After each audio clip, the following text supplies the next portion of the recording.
आपल्याला लहानपणापासूनच शिकवलं जातं की सगळ्यांशी नीट वागायचं, समजून घ्यायचं, माफ करायचं आणि चांगलं राहायचं.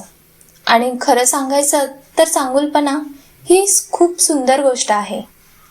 पण मानसशास्त्र असं सांगतं की जेव्हा आपण विचार न करता, मर्यादा न ठेवता सगळ्यांसमोर खूपच चांगला बनतो, तेव्हा तोच चांगुलपणा हळूहळू आपल्यालाच त्रास द्यायला लागतो. कारण सगळे लोक तुमच्या चांगुलपणाची किंमत करत नाहीत. काही लोक त्यांचा आदर करतात, तर काही लोक त्याचाच फायदा घेतात. म्हणूनच आयुष्यात असे काही प्रसंग येतात जिथे खूपच चांगलं वागणं म्हणजे स्वतःचं नुकसान करून घेणं असतं. आणि अशा वेळी चांगुलपणा ठेवतानाच शहाणपण, मर्यादा आणि स्वतःचा सन्मान जपणं तितकंच गरजेचं ठरतं. नंबर 1. जेव्हा समोरचा व्यक्ती तुमचा आदर करत नाही. जेव्हा एखादा माणूस तुमच्याशी बोलताना वारंवार टोमणे मारतो, तुमच्या गोष्टींची चेष्टा करतो आणि विनोदाच्या नावाखाली हलक्या फुलक्या शब्दात अपमान करतो आणि तरीही तुम्ही तो असा बोलतोच किंवा चालेल म्हणून सगळं हसत हसत सहन करता, तेव्हा हळूहळू त्याला वाटायला लागतं की तुमच्या भावना महत्त्वाच्या नाहीत आणि तो पुढे जातो. कारण खरा आपला माणूस कधीही आपल्याला दुखावून आनंद घेत नाही. त्यामुळे जिथे आदर नसतो तिथे सतत चांगुलपणा दाखवणं म्हणजे स्वतःचा सन्मान स्वस्त करणं असतं.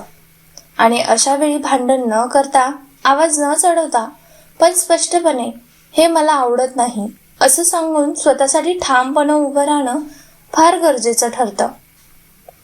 नंबर 2. जेव्हा नातं पूर्णपणे एकतर्फी झालेलं असतं.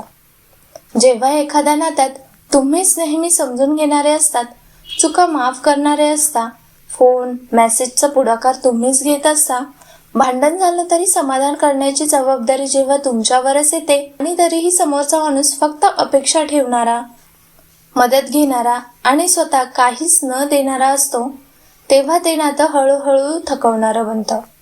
कारण नातं म्हणजे दोघांची जबाबदारी असते. एकाच माणसाने सगळं ओढायचं नसतं आणि जिथे तुमच्या भावनांची, वेळेची आणि प्रयत्नांची किंमत नाही, तिथे ते नातं नसून फक्त भावनिक व्यवहार उरतो, जो शेवटी तुम्हालाच आतून रिकामा करून टाकतो. 3. जेव्हा तुम्ही स्वतःच्या गरजा मागे टाकता. जेव्हा तुम्ही कायम इतरांच्या गरजा, भावना आणि अपेक्षा आधी ठेवता, सगळ्यांचं ऐकून घेता, प्रत्येकाला समजून घेण्याचा प्रयत्न करता, पण स्वतःला कधीच थांबून विचारत नाही की मला काय हवंय, मला काय योग्य वाटतं, मला काय त्रास देतं, तेव्हा हा अतिचांगुलपणा हळूहळू तुमच्यातली ऊर्जा, आनंद आणि उत्साह संपवत जातो. कारण सतत इतरांसाठी उपलब्ध राहिल्यामुळे तुम्ही स्वतःकडे दुर्लक्ष करता. तुमच्या इच्छा, गरजा आणि भावना दाबले जातात आणि एक दिवस असं वाटायला लागतं की कुणीच आपल्याला समजून घेत नाही. खरं तर त्यावेळी तुम्हीच स्वतःला समजून घेणं थांबवलेलं असतं. म्हणूनच चांगुलपणा राखताना स्वतःलाही तितकंच महत्त्व देणं गरजेचं असतं.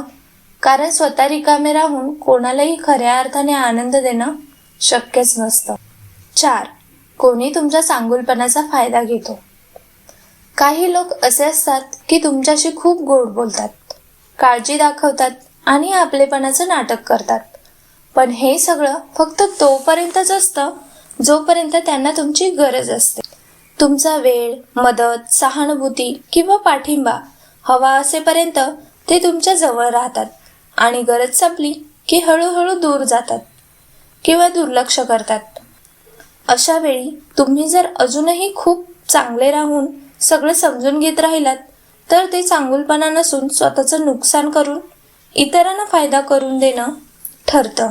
म्हणून गोड शब्दांपेक्षा कृती पाहणं आणि कुणी तुमचा वापर करत नाही का हे वेळेत ओळखणं खूप महत्त्वाचं असतं.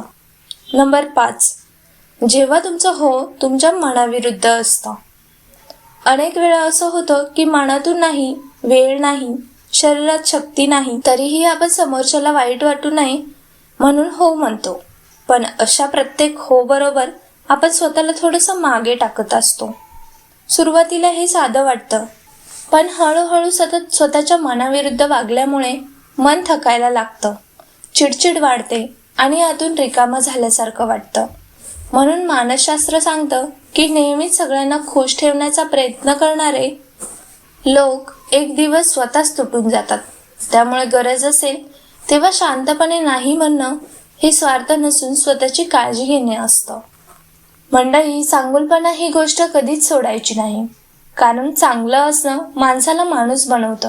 पण त्याच वेळी अंधपणे सगळ्यांसमोर सगळ्या परिस्थितीत चांगुलपणा दाखवत राहणंही योग्य नसतं. कारण प्रत्येक माणूस तुमच्या चांगुलपणाला समजून घेईलच किंवा त्याची किंमत करेलच असं नाही. काही लोक असतात जे समजूतदार असतात आणि तेच तुमचा चांगुलपणा जपतात, तर काही लोक त्याचा फायदा घेतात. म्हणूनच स्वतःला वाचवतात. स्वतःचा सन्मान राखत जगायला शिकणं फार महत्त्वाचं असतं. म्हणजे गरज असेल तेव्हा सीमा आखणं, नाही म्हणणं आणि स्वतःसाठी उभं राहणं आणि तरीही मनात कटुता न ठेवता चांगुलपणा जपणं हेच खरं मानसिक बळ असतं आणि तेच खऱ्या अर्थाने मानसिकदृष्ट्या मजबूत असणं असतं. धन्यवाद.